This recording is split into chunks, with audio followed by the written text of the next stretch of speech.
Guys, welcome back to my channel. আজকে সকাল সকাল বেরিয়ে পড়েছি আমরা কল্যাণেশ্বরীর উদ্দেশ্যে। তো কিভাবে যাচ্ছি না যাচ্ছি সবটাই তোমাদের সাথে শেয়ার করছি, তো সেটা দেখতে থাকো। এখন আমরা বর্ধমান থেকে টিকিট কেটে নিয়েছি। কল্যাণেশ্বরী কোথায় বলো? আচ্ছা, কোথাকার টিকিট কেটেছি সেটা বলে দাও। বড় করে নামবো, তারপর ওখান থেকে অটো বা টোটো করে ওই আধা ঘন্টা মতো। কোথায় যাচ্ছি সেটা তো বলো। কল্যাণেশ্বরী মন্দির। টিকিট ভাড়া কত করে নিয়েছে? 75 টাকা করে নিয়েছে এক্সপ্রেস, আর যদি বুকিং করে আসো তাহলে 90 টাকা করে পড়বে। আর কি এক্সপ্রেসে যাচ্ছে সেটা বলে দাও। Black diamond. তো সবটাই শুনে নিলে, কারণ এগুলো আমি ঠিকঠাক জানি না, বলতে পারবো না, ওগুলো ওর দায়িত্ব, তাই জন্য ওকে বলতে দিলাম।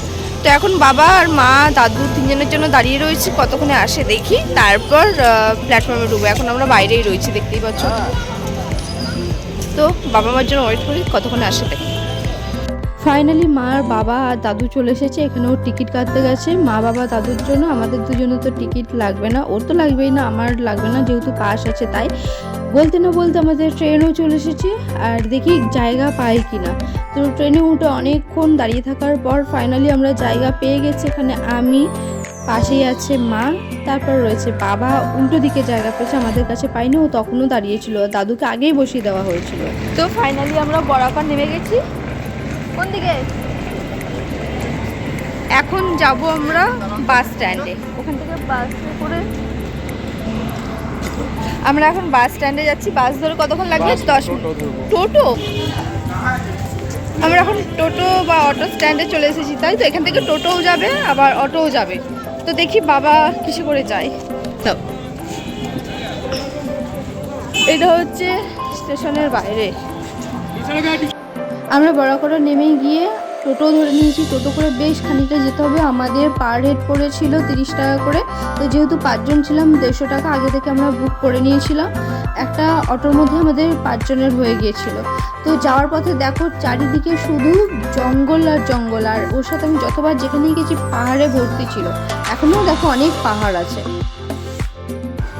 বাবা আর আমি একদিকে বসেছিলাম, দাদু আর মা একদিকে বসেছিল অটোর, আর সামনে বসেছিল ও। তো এখানে যাওয়ার পথে অনেক গল্প করতে করতে যাচ্ছিলাম। কেন যাচ্ছিলাম, গল্প কেন এত করছিলাম, আর জায়গাটা এতই বা কেন চেনা, সবটাই তোমাদের সাথে শেয়ার করছি, দেখতে থাকো। তো ফাইনালি আমরা পৌঁছে গেছি কল্যাণেশ্বরী মন্দিরে। তো মন্দিরে ঢোকার পথেই আর কি, সবার আগে আমাদের এখানে জুতো খুলতে হবে। জুতো খোলার পর এখান থেকে আমরা প্রসাদ নিয়ে নিয়েছিলাম। প্রসাদ নেওয়ার পর তারপর আমি ও আগে ছিলাম, আর মা বাবা দাদু পেছনে ছিল আমাদের। তো এখন যাই বা হোক মন্দিরে ঢুকি, আর ওখানে ভেতরে মনে হয় না ক্যামেরা অ্যালাউ আছে। যদি অ্যালাউ থাকে তাহলে আমি যতটা পারবো দেখানোর চেষ্টা করব, আর যদি না থাকে কিছুই দেখাতে পারবো না।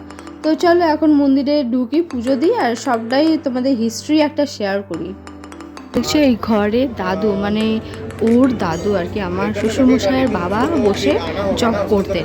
তো আমার শ্বশুরমশাইয়ের পুরনো বাড়ি এখানেই ছিল। দাদু যেহেতু ডিভিসিতে কাজ করতেন, তো পোস্টিং এখানে ছিল। এখান থেকে তারপর দাদুরা বর্ধমান চলে গিয়েছিল। তো তার জন্য বাবা যখন এখানে এসেছে, কারণ বাবারা এখানে আগে থাকতো, তো অনেক পুরনো স্মৃতি বাবা আমাদের সাথে শেয়ার করছিল। যে বাবা রয়েছে, বাবা, তো অনেক পুরনো স্মৃতি বাবার মনে পড়ছে, সেগুলো কিছু কিছু আমাদের সাথে শেয়ার করছে, বলছে। আর তার জন্য এই ঘরটা, যে ঘরটা দেখালাম ওই ঘরটা দেখাচ্ছে, যে এখানেই বাবা এসে, মানে দাদু, আমাদের দাদু এসে আর কি করতো, ধ্যান করতো। তো দেখো এখন ঘরটা ভাঙাচড়া হয়ে গেছে, এখন কেউ আসে না সে ঘর। আমরা এখানে এসেও লাইন দিলাম। লাইন দিয়ে মন্দিরের সামনে পর্যন্ত আসতে পেরেছি, মানে ঢোকার মুখে আর কি। সেখানে এসে দেখলাম এরকম পায়রার কত ক্ষোভ রয়েছে। তো যাই হোক, ভেতরে তো ক্যামেরা অ্যালাউ না, তাই আমরা বাইরে চলে এসেছি। এসে বাইরের জায়গাটা কতটা সুন্দর সেটাও তোমাদের সাথে শেয়ার করছি, দেখতে থাকো। আর এসে দেখলাম এত সুন্দর যখন একটা জায়গা, তো ছোটোখাটো একটু রিলস বানানোই যায়। শর্ট ভিডিও আমি বেশ কয়েকটা বানিয়ে নিলাম। জায়গাটা দেখো কত সুন্দর, এদিকে বসার জায়গাও আছে এখানে। এটা হচ্ছে মাইথন ড্যাম থেকে বরাকর নদী যে বয়ে গেছে না, তারই একটা ছোট প্রবাহ এই কল্যাণেশ্বরী মন্দির গা দিয়ে বয়ে গেছে। এই এলাকাটা হচ্ছে পাহাড়ি এলাকা। তো এই পাহাড়ি এলাকায় এত সুন্দর একটা পরিবেশ দেখে আমি আর নিজেকে ধরে রাখতে পারিনি। ওই দূরে দেখো মায়েরা দাঁড়িয়ে রয়েছে, কিন্তু আমি আরও এখানে চলে এসেছি। অনেকেই আসেনি, কারণ যেহেতু এবড়ো খেবড়ো রাস্তা, অনেকেই আসতে ভয় পাচ্ছে। তো আমি আরও তো চলে এসেছি, অনেক ভিডিও করে নিয়েছি। তো সব কিছু করার পর মন্দির পুরোপুরিভাবে পরিদর্শন করার পর আমরা বাইরে এসে একটু রেস্ট নিয়েছিলাম। তারপর প্রচণ্ড পরিমাণে সবারই খিদে পেয়ে গিয়েছিলো, তো বাইরে যাই দেখি চলো কোনো হোটেল পাই কিনা। আমাদের এখন পুজো পুজো সব দেওয়া হয়ে গেছে, ঘোরাও হয়ে গেছে মন্দির। এখন আমরা যাচ্ছি খেতে, কারণ সকাল থেকে সকলেই না খাওয়া প্রায়, তো এখন যাচ্ছি খেতে। এখানে পরপর হোটেল আছে, চলো একটু।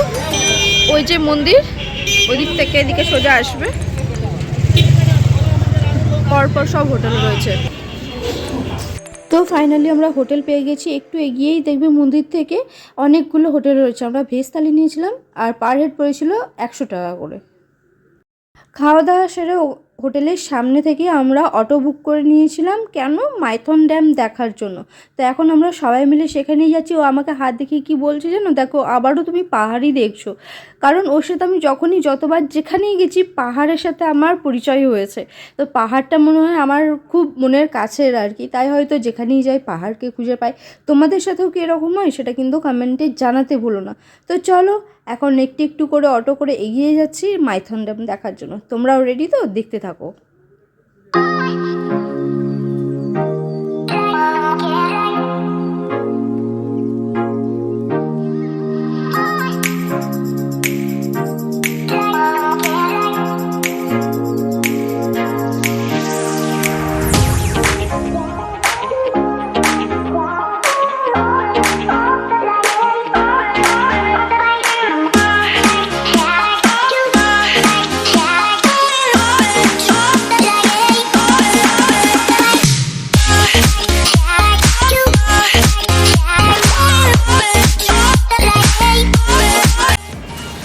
সমস্ত রকম ড্যাম ঘোরা হয়ে গেছে। ঘোরার পর এখন আমরা বাসে করে প্রায় 40 মিনিট মতো এলাম, না 40 মিনিট মতো বাসে করে এসে কোথায় এলাম দাঁড়াও, আসানসোল স্টেশন। তো আমরা যাওয়ার সময় গিয়েছিলাম বড়াকর স্টেশন হয়ে এবং বাড়ি ফিরছি আমরা আসানসোল হয়ে। তাই তো এখানে কটার সময় ট্রেন আছে? 4:15 বর্ধমান লোকাল আছে। ও বর্ধমান লোকাল, ওটা লোকাল তো শুনেই নিয়েছো। আমি আগেই বলেছি এইসব ট্রেনের বিষয়ে আমি খুব একটা জানি না, ও জানে, তাই ওকেই বলা করালাম। তো এখন যাই, 4:15 পর্যন্ত ওয়েট করতে হবে। এখনও আমাদের হাতে প্রায় 1 ঘন্টা টাইম, দেখি কী করি। এখন আমরা ট্রেন ধরে বর্ধমান, তাই তো? পৌঁছেই গেছি। এটার ভিডিও করা হয়নি কারণ একদম ল্যাদ হয়ে গেছিল। ট্রেনেও প্রচুর ভিড় ছিল। হ্যাঁ, ট্রেনেও প্রচণ্ড ভিড় ছিল। আর এটা কি জানো, হ্যাঁ এটা কি লোকাল? আসানসোল বর্ধমান লোকাল।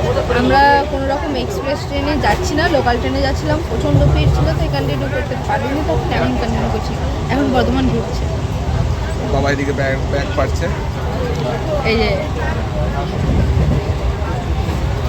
চৈতন্য হয়ে দাঁড়িয়ে গেছে।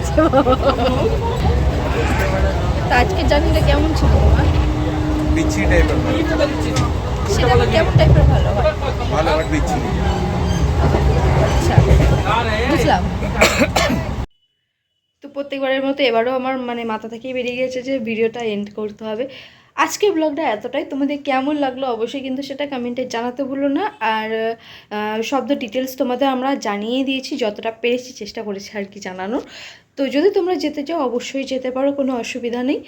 তো যাই হোক, আজকে প্রচণ্ড আর কি জার্নি হয়েছে সবারই।